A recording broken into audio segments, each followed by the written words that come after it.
ever find yourself out in the woods thinking you've escaped everything? Work, the noise, the chaos of the world? Thinking this is where you're safe? Well, let me tell you something about this place, about the wilderness. It doesn't care about you. Out here, you're not at the top of the food chain. And sometimes, just sometimes, you stumble upon something that shouldn't exist. This story isn't just about a bear. Oh no, this is about a force of nature that felt like it came straight out of a nightmare. And if you've got any plans to head into the mountains after this, you might want to reconsider. It was late September when we decided to go camping in Montana's Bitterroot Range.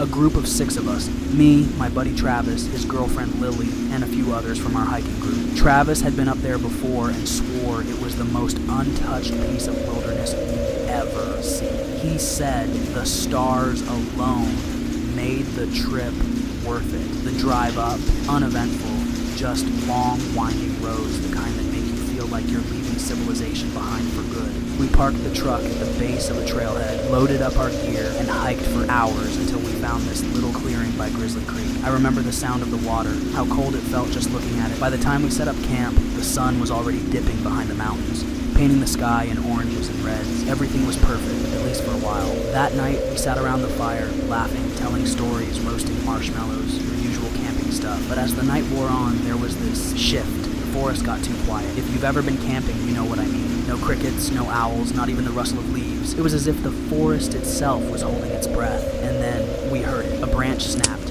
loud and sharp, somewhere off in the dark. We all froze, our laughter dying instantly. Travis, trying to keep things light, said it was probably just a deer, but I could see it in his eyes. He didn't believe that, none of us did. Lily swore she saw something, just a flash of movement low to the ground near the tree line. We pointed our flashlights, but there was nothing. Still, that feeling of being watched, it stayed with us, like a weight pressing on your chest. We decided to call it a night and retreated to our tents, but sleep didn't come easy. Every little sound outside made my heart race. Around 2 a.m., I woke up to the sound of heavy breathing. Not human, deep, guttural, and close. Too close. I sat up, unzipped the tent just enough to peek outside, and that's when I saw it. A bear, at least I thought it was a bear, was standing at the edge of our camp, its back turned to me. But it wasn't like any bear I'd ever seen. This thing was massive, almost unnaturally so, with fur so dark it seemed to drink in the light of our dying fire. Its shoulders hunched in a way that didn't seem right, and its head was too small for its body, almost canine. And then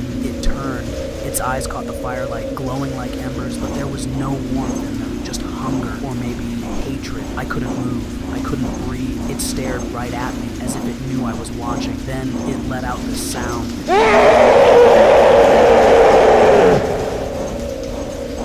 This awful, guttural growl that shook me to my core. It didn't charge. It didn't even move. It just stood there, watching, like it was deciding whether we were worth the effort. Eventually, it turned and lumbered back into the trees, disappearing as silently as it had come. I thought it was over. I thought maybe it had just been curious and decided to leave us alone, but I was wrong. So very wrong.